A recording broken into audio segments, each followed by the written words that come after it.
Welcome back to another episode of Rock Boys Football. A ton of talent has entered the college football transfer portal the last 36 hours, and want to circle back to the Oklahoma Sooners and talk about some top players and positions that have emerged as priorities for the Sooners as this transfer portal has opened. About 10 days ago, we talked about a wish list for the Oklahoma Sooners as the transfer portal was just starting to open.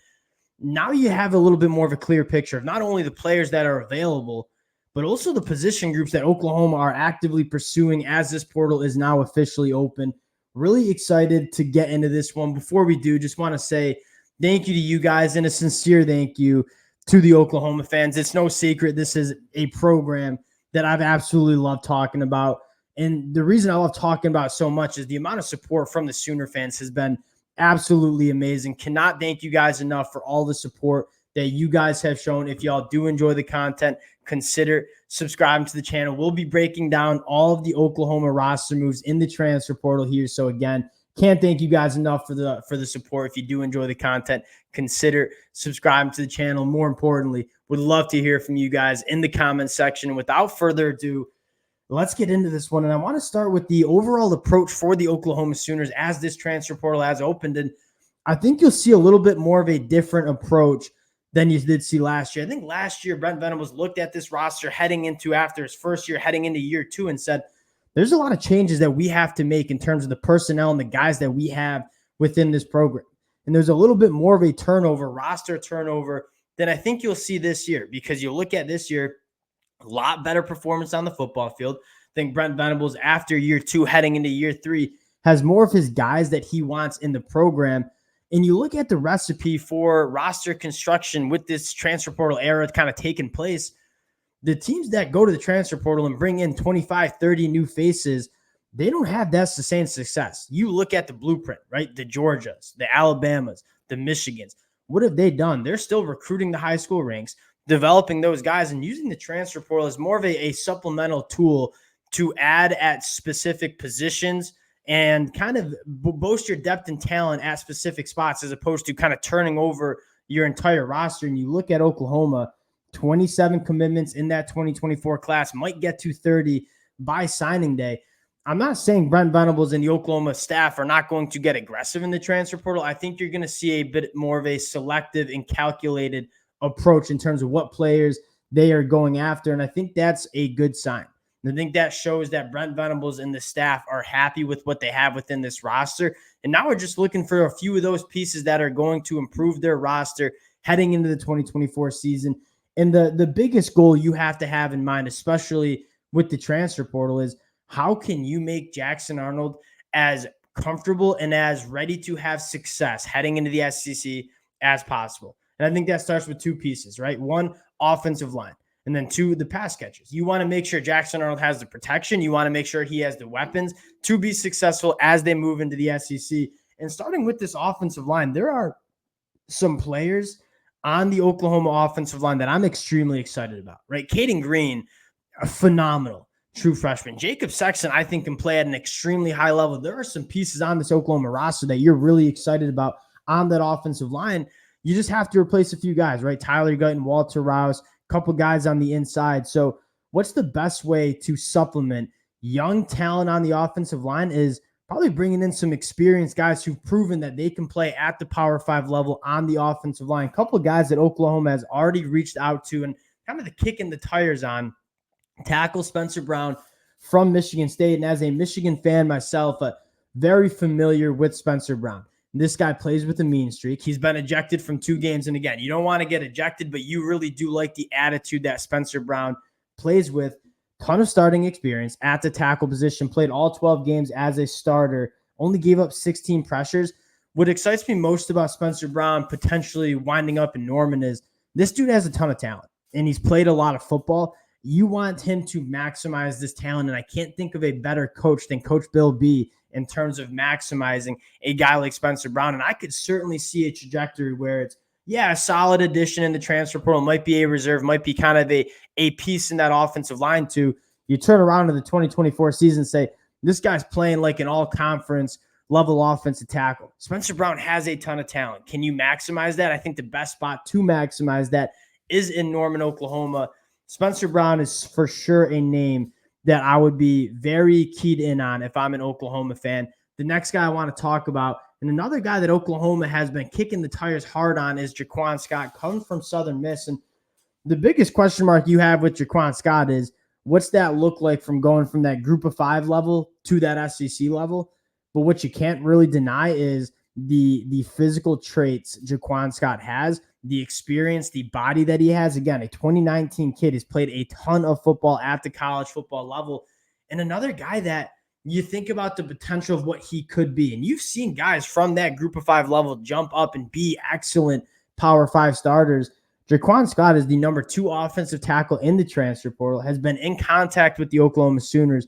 Another piece on that offensive line that I could certainly see helping, not only from a depth and talent standpoint, but kind of a guy that's going to be a starter for the Oklahomas in 2024 if he does wind up in Norman, Oklahoma. Another thing I love about him, has started all over the offensive line, right? Tackle, guard, center. This is a guy with a ton of position versatility. You talk about position versatility on the offensive line. You having the ability to kick into guard, to kick out to tackle, to play center.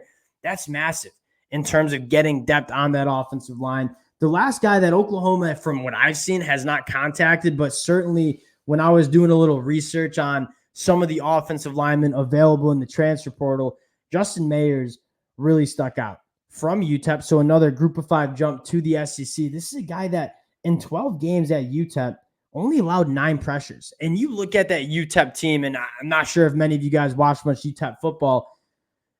This wasn't a very good team, but it did have a good offensive line. And there are a couple guys on that UTEP offensive line that I do think could be Power 5 starters, Justin Mayers being one of them. And again, one of those 2019 guys. What does that tell you? He's played a lot of football. His body's ready for that SEC caliber of play. Justin Mayers, Spencer Brown, Jaquin Scott, a couple names on the offensive line that I think would be really good fits in Norman, Oklahoma. Now, we talked about Jackson Arnold and making him as comfortable and giving him really all the tools that he needs to be successful in his first year as a starter. The offensive line is first, right? Making sure he's blocked up for, he's protected. That's huge. If you give Jackson Arnold a clean pocket and the time to process and deliver balls, like, you know he's going to be successful. The next thing you're looking at is the pass catcher room. And I think the wide receiver room, it's completely loaded, right? With a ton of talent. Andrew Anthony coming back from injury. You have Nick Anderson, Jaden Gibson, Jaleel Farouk hopefully coming back. Jaquez Petaway, a guy that I think is going to have a massive breakout year in year 2. The wide receiver room has a ton of young talent that you're excited about, a position that I think could be added for the Oklahoma Sooners. You guys said it in the comment section, is that tight end spot. And the guy that's probably my favorite tight end in the transfer portal so far, Daquan Wright from Virginia Tech, didn't redshirt, played as a true freshman over the last 2 years. So he's going into his 3rd year of college football. 47 catches, 574 yards. I mean, that's a lot of production for a tight end, especially at a school at Virginia Tech where they could run the football. They didn't really throw the football all that successfully. Daquan Wright, I think, is an immediate impact guy at that Power 5 level. And you look at him coming out of high school. He's a top 20 tight end in his class. His 100-meter time, and this, I had to double check this, 11-1. For a guy who's 6'4", 240 pounds, you're running an 11 100-meter dash time. You talk about kind of a matchup nightmare in terms of the size and the speed that he has. Daquan Wright, he has all the traits. He's put it on the field. Now he's looking to do it at the highest level of college football. Could certainly see him playing a role in this Oklahoma offense where we said it. Like, we would like to see the tight end position utilized more in this offense. Daquan Wright, a true difference maker at the tight end position, I think would fit right in.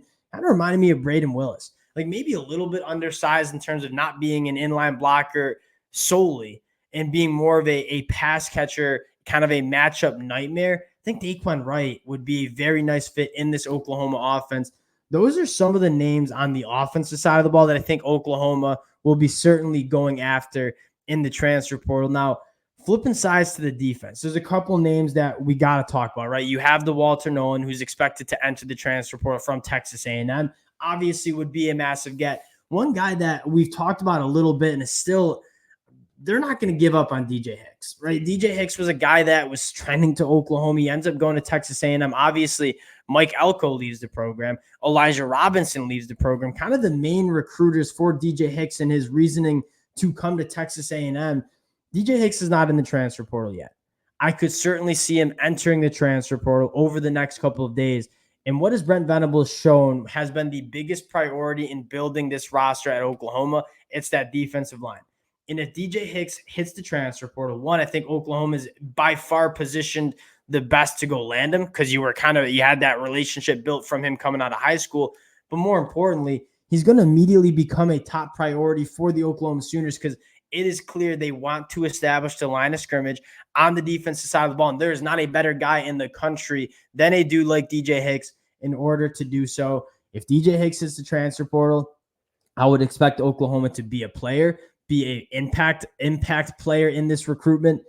Really, really excited to see if DJ Hicks winds up in Norman, Oklahoma, but hasn't hit the portal yet. Another guy in that defensive line that I would be keeping my eyes out for is Chris McClellan. And again, another guy that Oklahoma was going after out of the high school class in 2022 cycle at the Florida Gators, announces that he intends to hit the transfer portal. And you have a feeling that Oklahoma is going to be a player in this one as well. You take a look at what Brent Venables wants to do, what kind of bodies he wants, guys like 6'3", 310 pounds like Chris McClellan. And having watched a decent amount of Florida Gators football, Chris McClellan's a guy that has a ton of talent. And you see that top 100 national kid out of high school hasn't necessarily put it fully together. The consistency and the reps haven't been there. But, man, you see him flash the talent that he has.